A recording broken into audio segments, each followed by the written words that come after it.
से चलकर राजा का सैदपुर के रास्ते चंदौसी जंक्शन को जाने वाली प्लेटफॉर्म क्रमांक 5 पर खड़े हैं। धन्यवाद। May I have your attention, please?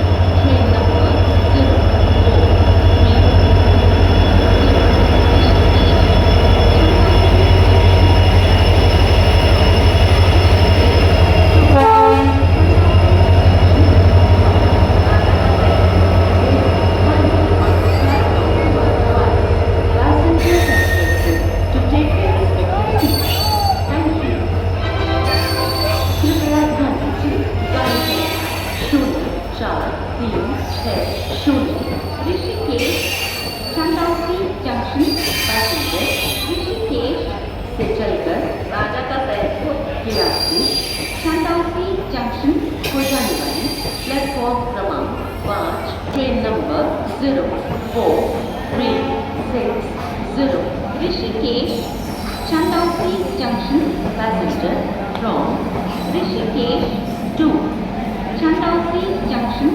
via Raja Ka Saidpur is standing on the platform number 5. Passengers are requested to take their respective seats.